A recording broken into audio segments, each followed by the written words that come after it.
So, Bill, tell me a little bit about why we're covering this subject today, why this is so important to you and I. Well, after my 20 years of working in a variety of domains, I went back to the State Department not long after 9/11 and worked in Near Eastern affairs for a while, and then was recruited by a gentleman named Bob Senseney, who was somewhat of a legendary diplomat at the State Department, particularly for creative programs. And he had always a half dozen pots on a stove that he was cooking something up, and one of those was the Fairhaven Project, which your father and you had worked with Bob on, which the way I would describe it is a program to bring at-risk Palestinian and Israeli youth from the border areas where conflict is at its worst to Fairhaven in the summer to learn to live and work together and to learn leadership skills. And the larger part of it was at sea on the Fritha, tall ship, which you had the honor, I guess, of captaining as the youngest certified tall ship captain in the United States. And I actually, even though I had a sailing background and I'm very comfortable in the water, never actually joined the project at sea. I was mostly focused on the land component, and given my background in mediation, negotiation, Middle Eastern politics and affairs, I would sit with the young people and talk through their lives and their lived experience and try to build bridges on land when they were forming relationships at various points in the program. And then I was deeply involved in the movie called One, which I was, I think, credited with it as one of the executive producers, and worked very hard with you guys up in there to bring it together. And that, and you can fill in some gaps here, that became a multi-year project with Israelis and Palestinians coming to Fairhaven until things got politically in the region and politically in terms of the politics of the State Department, made it hard to continue the program. And so we moved on to other things. You guys moved on to other things, and here we are, 15 years later or so, and another war's broken out in the Middle East. We've been working together on several projects, including the Maritime Revitalization Program and the creation of the Center for Ocean Policy and Economics. But we've also been following politics, and we always include international politics in what we're doing. And then you came up with the idea of a new podcast after having done a previous podcast during COVID called Maritime Matters, more focused on a variety of global issues that we're both interested in. Sometime with an oceans and maritime angle. I spent 5 years in the Bureau of Oceans Environment Science at the State Department, where you also interned. So we hope to bring content from the field, from the States, connecting local coastal communities to international affairs in ways.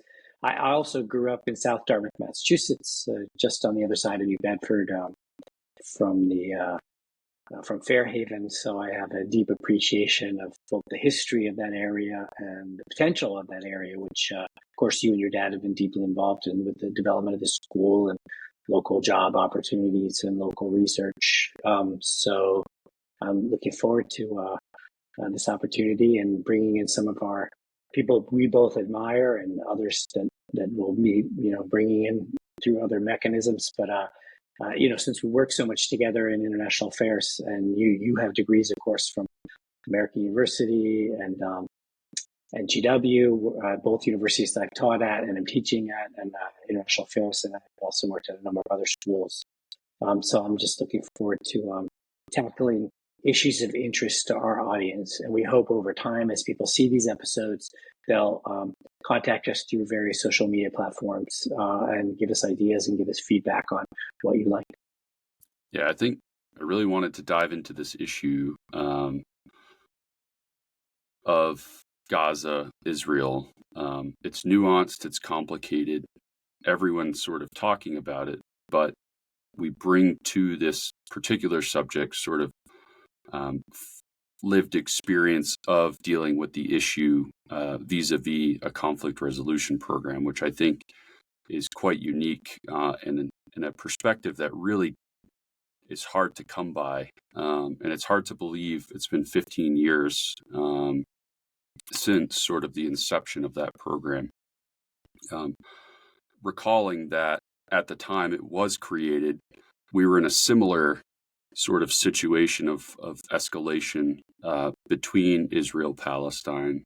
They were going through major conflicts at the time. And so this idea of, at the height of that, bringing together individuals in their later teenage years who had been shaped by the conflict, but were still sort of in that period of not being hardened by, let's say, the rhetoric and the ideologies that sometimes carry through with living in particular societies.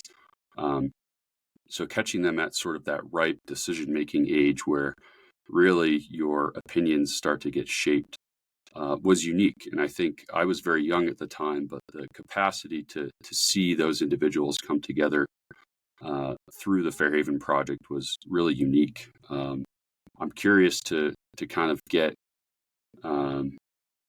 your feedback on how you think the actual dialogue went with the students, and sort of how did you see the changes occur from the time that they came into the program, from the time that they left. And mind you, this was only, I think, 3 weeks that we had these students. What was the transformation like over that short time period? And let me just add at this point that I've spent a lot of my career researching youth political culture, youth experience, and then been involved in these programs that involve implementing things that will help youth navigate the complicated world we live in. So Fairhaven was very much in my wheelhouse, and I'm also off to Nepal tomorrow to give a keynote lecture on countering violent extremism, and I'll talk about. I don't know if I'll mention Fairhaven. I might, but I'll talk about the various ways we fight extremism through dialogue, through engaging with youth, through dealing with their trauma, which we did at the Fairhaven Project. It's in counter violent extremism. It's called the trauma-based approach, which is very important. And I wet my teeth a little bit in terms of dialoguing with you guys. The thing that most shocked me when I met these young Palestinians and Israelis, and it was confirmed by polling data I'd studied, but I hadn't really seen it up close. Polling data that said 80% of Israelis didn't personally know an Arab, which shocked me given how interwoven the societies are supposed to be and adjacent, and something like 20 to 30% of citizens of Israel are Arab, and if 80% of Israelis don't know an Arab, that gives you the level of segregation and alienation between the communities that we're dealing with. And then just having them tell their stories. I mean, these kids sitting there and going, I live 30 kilometers from the ocean. I've never seen the ocean. I can't go from, and excuse me if I get this wrong, from area A to area B to area C without it's like going through an international border. And if I don't have permission to go there, I can't go. And then on the other side, of course, that was the Palestinian kids, the Israelis just basically saying, I argue with my friends because I'm pro-peace and they aren't, and yet none of us know people from over there, and we're being attacked all the time, so it's very hard to be pro-peace. And then what happened after participants in the program went back and had trouble during conflicts and all that. But getting back to your question, the most amazing thing I saw was people transformed from having each other at a sort of 3 arms distance and looking at each other warily, doubting the sincerity of the other side, doubting the humanity of the other side to some degree, to being the best of friends by the end of summer. Mm. and trusting each other. And that was sort of the way you guys designed the program and implemented it, was about building trust. And it was just amazing to see how comfortable they were. Because, I wasn't there every day of the summer, so I'd see them, maybe towards the beginning and towards the end and at graduation. And they just were fast friends, and trustful human beings towards each other, in a context where nobody trusts anybody. And that transformation was really special.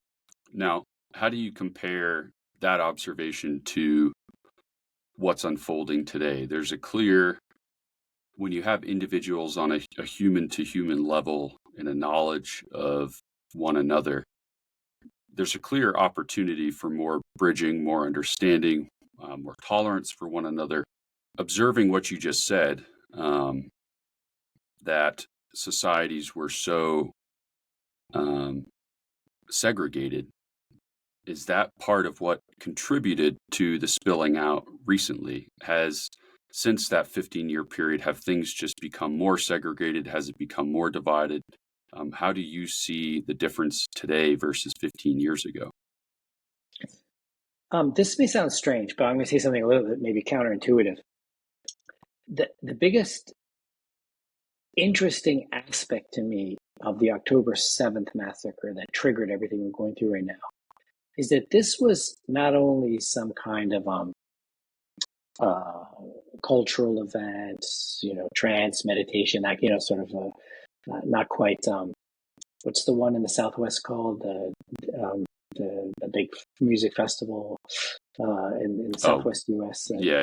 Yep. It's not quite on that level, but it was a spiritually focused cultural event, and the kids that were there were the most peaceniky of Israelis, and then the Right. image of these Palestinians flying in on hang gliders and massacring people at a music festival in the hundreds was just mind-blowing, particularly given who their target was. And you may have noticed another indication of this in the early hostage exchanges.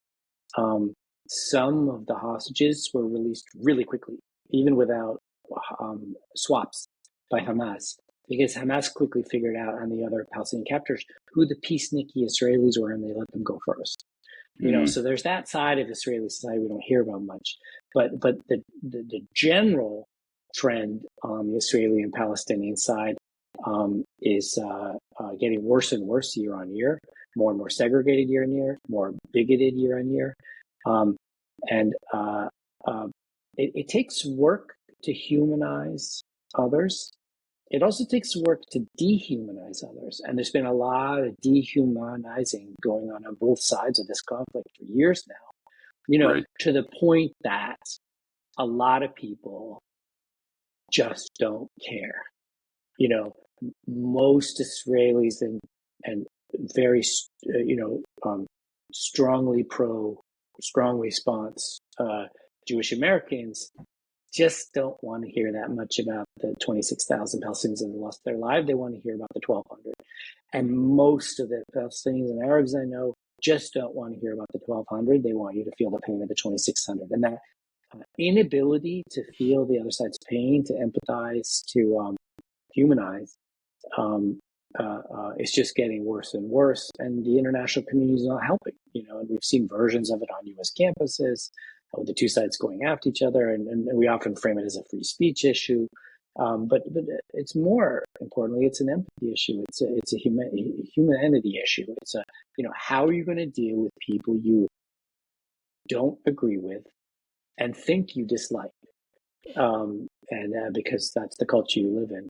Let me also say, since I'm from Massachusetts and you're in Massachusetts, that some of the hardest core settlers, which are now subject to new U.S. sanctions, unprecedented U.S. sanctions, are from Massachusetts. I know kids from high school and their kids from Massachusetts schools who are out there forcing Palestinians out of their homes, getting killed by Palestinians in reprisal attacks.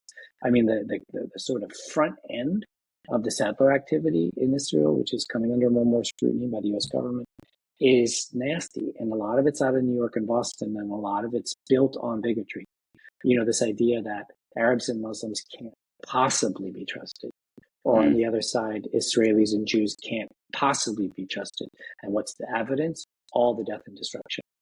And so Fairhaven is the exact opposite of that. And it's not the only thing. There were Seeds of Peace right up in Maine. There were other programs that brought people together. Yours was special in many ways, but you're not the only ones that proved that you can work across the divide and build relationships and trust. That's a great point. I think part of what's frustrating about sort of the civil discourse here in the U.S., it's very emotional, which is well understood. That's a natural reaction. But I think there's this desire to kind of argue that one side's more right than the other. We're going to put things on a scale and try to weigh them, and which one weighs more than the other, which I think is it's the wrong approach, and it's not the humanitarian approach to the issue in terms of trying to find a resolution or a peaceful outcome. To say that one side is more wrong than the other negates the fact that both sides are wrong in most cases. Both sides have committed atrocities. Both sides are not being honest about their intentions. And I think we can talk about sort of the cultural divide, the cultural issues that we've identified here, but I think there's also this underlying kind of issue with the politics. And I think we've been living in, at least on the Israeli side, a political society that has no desire for a two-state solution, has only recently admitted as such. And in this case, I'm talking about Netanyahu, right? Previous to this point, the Israeli government had sort of been tiptoeing around, we want a one state, we want a two state. They were very coy about providing any clarity as to their formal position. But I think it's become abundantly clear, as stated in public, the Israelis never wanted a two-state solution, at least this government. And this government's been in power for quite a long time. And so they've sort of been hustling their partners, their allies, who around the world have been wanting a two-state solution for decades. How do we deal with that? How do a coalition of other countries tackle this sort of hurdle? It's the biggest hurdle to the conflict right now is that peace. And for one side to come out and say that they're totally against that concept, sans changing government, there's no pathway forward for a two-state solution at the moment. Well, as a longtime practitioner of international affairs, I'd sequence it this way in my mind. First, you got to figure out what your values are. Then you got to figure out what your political objectives are. And then you have to negotiate, and part of that is mediating and sort of understanding the other's goals. And then that's the hardest part, is coming up with a solution. You'll often hear in defenses of Israel that you have to accept Israel's right to exist. Israel's right to exist, although it's the only nation in the world that keeps claiming that right. And one of the counterpoints is it doesn't define its borders. Israel has no defined borders. So to be forced to say you have to recognize Israel's right to exist when, 1 minute it's pre-67 borders and the next minute it's river to the sea, is absurd. And for all of the good and bad things we can say about the Trump administration, I'd be happy to list, in a longer podcast what the Trump administration did well and wrong. One of the interesting innovations of the Biden administration has been, from day one, they said, not we want negotiations, we want peace. They said, we want a future in which a Palestinian life is equal value to an Israeli life. And they keep repeating it. And even though they haven't lived up to that value in the period from October 7th, when too many Palestinians were killed and injured and starved and attacked and forced out of their homes, there's another aspect of that coming through now, because privately, the U.S. government is saying to the Netanyahu government, we want a two-state solution. And they say, we don't want a two-state solution. And then the Biden administration, instead of throwing up their hands, which is what previous administrations would tend to do, they said, okay, but you agree with us that Palestinians deserve rights and deserve dignity. Oh, yes. Okay, they say, what gives them rights and what gives them dignity? And then they start another conversation. Biden also last weekend, he recently said, when they said, two-state solution, Biden said there's a lot of different types of two-state solutions. And he went back to this 1970s proposal the Palestinians agreed to at the time, as long as Israel didn't impose it, of a non-military sovereign state, and that would pose no security risk to Israel. And the way in which Biden himself, Burns, some of the better people in the administration, I'm not always sure Blinken's on that list, and Jake Sullivan, and I'm not a big fan of Brett McGurk, but there are several people in this administration, and also sort of at that second tier level, who are really thinking creatively about how to value Palestinian lives, how to give them political rights, how to give them dignity, whatever the Israelis end up saying about a state, because that's the key of international affairs. It's the key of so many things. Like in negotiations and in mediation, they train you. The best outcome is not when you give your interlocutor, your foe, your enemy, whoever you're negotiating with, what they want. It's when you give them what they need.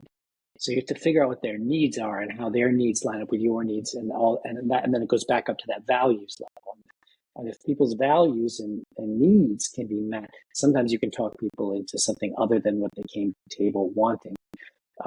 Another piece of this just worth throwing out there is that Netanyahu is a 15%, 1.5 approval rate. His days are numbered, and most Israelis want him out on corruption issues. So The U.S. is not just talking to Netanyahu and the right-wing members of his government; they're talking to the whole Israeli political class, and they're saying, what's a post-Netanyahu government going to do in terms of a state? And while I'm saying that, I think Biden's approval level in Israel is about 4 times. I think it's up around 60%, 4 times Netanyahu's.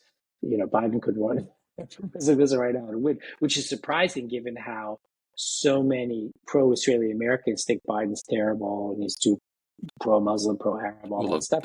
When in fact Israelis want Biden to get their hostages out, to bring this war to an end, and to move forward, which is not where this government is.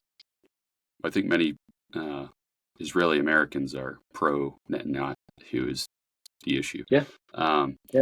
Now, what do you think about the Palestinian side? I mean, obviously, there's been sort of this bifurcation of authority.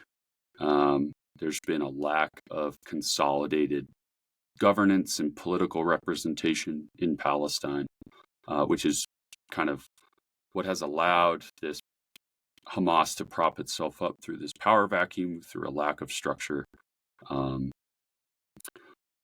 Would there ever have been a world where, with a stronger Hamas, that you could have had a peaceful solution anyways, as a result of their ideologies? Or is this attack in October 7th in response to sort of the lack of basic humanities and provision for the people of Gaza? So getting back to one of the sort of themes of this conversation, on the Israeli side, state and society, there are peaceful and there are violent tendencies. And on the Palestinian side, state and society, there are peaceful and there are violent. And that goes for Fatah, the PLO, and that goes for Hamas too. And nobody has clean hands. I mean, the reason Hamas exists is because the U.S. insisted on elections back in 2005, and that produced, somebody was going to fight the occupation, right? Which we ended up designating terrorist organization. But they're first and foremost not terrorists; they're freedom fighters against an occupation, and then they're also terrorists, right? And they're also Muslim Brotherhood oriented, and Muslim brothers tend to be sort of interesting characters, but one thing they are not is corrupt. Generally, they tend to be cleaner in their administration and steal less money. Whereas Fatah, which the Israelis purposefully enfeebled, And Netanyahu helped create Hamas as a counterweight to the PLO, Fatah. And then the Israeli imprisoning of so many Palestinians created the cadres for Hamas. They've all been held in prison. I mean, there's long imprisonments, created that resentment that leads to Hamas. So Israel is deeply implicated, as is the United States, in the creation of Hamas. Israel, on the other hand, got what they wanted, which is a weak PLO, which they underappreciated, underfunded, and then constantly accused of corruption. They are more corrupt, and then kind of dismissed as a useless appendage. But the other problem is that the Palestinians dismiss the PLO Fatah even more as a useless appendage because they kowtow to the Israelis, and they're the Israelis' cops sort of supporting the occupation with this very limited budget, etc. So it's not that there's a leadership vacuum, it's that Israel created a leadership vacuum on purpose, and now we need leadership and there's nothing there, right? And so one of the outcomes here is that some version of the PLO is going to have to take over the political leadership of Gaza after this is over. And the cadres are going to have to be ex-Hamas because they know, how to run the hospitals and the utilities and everything else. You can't bring in foreign people to do that. So just like we had in Iraq and Libya, you can't de-Ba'athify or de-Qaddafize, and then everyone goes and joins ISIS, which happened in both countries. And so you're going to have to bring back the old cadres, the least corrupt ones and the least violent ones, and have them run everything, and then that'll get really complicated. So unfortunately, even though Israel would like to wish away their problems, they're going to go back to some version of the status quo ante and have to live with the neighbors they helped create. And the U.S. is going to have to play a big role there. If I could add one thing, Brett McGurk, who worked for the Trump administration and the Obama administration and the Biden administration, is currently in the region touting the rapprochement with Saudi Arabia and the economic side of this, almost like Trump's deal of the century, which is what nobody in the region wants to hear about. Not the Israelis, not the Palestinians, not the Arabs. They want to hear about a political solution first, right, and then investment, not just how we're going to pay Palestinians off to be quiet. The Israelis even floated in a European meeting a week ago, building an artificial island off the coast and putting all the Palestinians on it, which shows you sort of the level of absurdity here when it comes to wishing away problems and then throwing money at them, which just never works. So I think that rolls into talking a little bit about kind of the broader Middle East, North Africa geopolitics.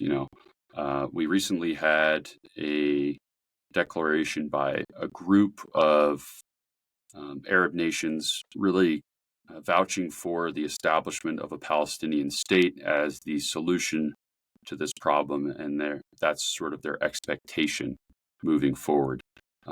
How would that play into creating the new governance, new establishment model of the Palestinian territories, and how does that, in the long term, influence Israeli decision-making and potentially leading to a two-state solution? Well, all your questions are great, including that one. And it's really complicated, but I think the simplest way to think of it is the Arab involvement is sort of a double-edged sword.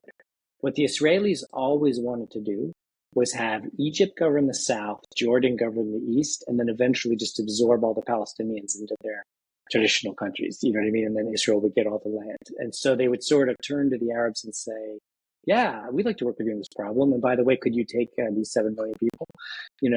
Which is one of the reasons Palestinians would rather die than be triply forced out, because 60% of Gazans are descendants or directly involved in the 1948 and the 1967 expulsion. So this will be the third time these refugees are kicked out. And so they're not going anywhere. They're refusing to unless they're forced out at gunpoint. And so the Arabs are saying, yeah, we want to be involved, but not involved in bringing all of these Palestinians out of their native homeland into our countries. But we're perfectly willing to pay for this reconstruction if we have a political deal, and we're perfectly willing to help with the political deal. They go back to Oslo language, as I do, 67 borders, land swaps where they don't want to evacuate areas. compensation for loss of land, loss of homes, a limited right of return, and we're off to the races in that way. That what you get with a two-state solution is you get to have a Jewish state. I've looked at about 7 different versions of the one-state solution, and that ends up being a non-Jewish state. Unless you kick all the Palestinians out, it ends up being a secular state, which a lot of people like the idea of a democratic Israelo-Palestinian state where everyone has all the rights. But I just don't think that'll work given how much Jewish global culture is built around the Jewish state of Israel. So then you have to have what the Jewish global community wants, you have to have a two-state solution. It's the only way to get you there. And so the Arabs are sincere. They want to help build the state. And then the latest, I think, tactic is, and Brett McGurk's part of this, although I don't think he's the whole picture right yet, but this will come up in the Bill Burns CIA meetings this weekend with the Egyptians and the Qataris and others, is say, hey, Saudi will normalize with you, and most of the 50 majority Muslim probably countries of the world will follow Saudi Arabia if you give the Palestinians a state. So, do it. And since the Israelis are so keen on normalization, there is a possibility there. And so, how do you envision sort of the Egyptians, the Jordanians, the Saudis getting involved in the short term? Now, they've made it abundantly clear that any expectation of accepting refugees is completely off the table. I think they've drawn that line in the sand very intensely, sort of to prevent the mass evacuation and the third one annexing of Gaza, right, by Israel, literally bulldozing and steamrolling over an entire territory. So how do they start to get involved at a political and humanitarian level in the short term? In every way. I mean, Egypt was the first peace country to Camp David Accords. Jordania followed later, and the Jordanian king and his American Americophile, I don't know if she's an American citizen wife, can be often the most articulate Arabs on advocating for Palestinians. And of course, 2/3 of Jordanians are of Palestinian heritage or Palestinian nationals. And most of those aren't going back, probably. They'll probably get compensation in an ultimate peace deal, but they won't go back. And yet, there's only those 2 countries and then the other 4. In Sudan, I'm not even sure it's a full Abraham Accord that normalize with Israel. So you've got those 6 countries, and then you've got 22 Arab countries. The other 16 haven't normalized, and they're waiting for Saudi Arabia, which is insisting on a Palestinian state. And so that's the game, right? So what do I get if I normalize? Is what the Arabs say, and the Palestinians say, stop ignoring us. You did all these Abraham Accords and normalizations without us getting a state. So this time we need to be at the table. We need to be included. My biggest fear right now is the majority of Israelis and the majority of Palestinians don't want to make a deal. Neither side right now, because they're so pissed off with the other side. Whereas the near totality of Arab countries, the near totality of Europe, and the near totality of the globe wants a deal. So how can, the other 191 countries of the world convince these 2 peoples they need to make a deal? And one formula you're hearing is a conflated state. So maybe you don't get a state right away, but you have a 5-year plan to a state, and the international community guarantees that each step of the way is met. And then we go back to the Fairhaven process, right? How do you build trust between the 2 sides? By doing trust building activities between the 2 sides that can build trust and build equities in not only one's own success, but the other side's success in a peaceful, democratic pair of countries. So fast forward to a world where you have a sort of a peaceful resolution or a ceasefire. Perhaps you have a 2-state solution. We're still faced with all the segregation, the deep-rooted sort of cultural divides, cultural differences, religious differences. How do you bridge that gap? Is it through economic integration? Is it through exchange? What is the fastest way to sort of start to build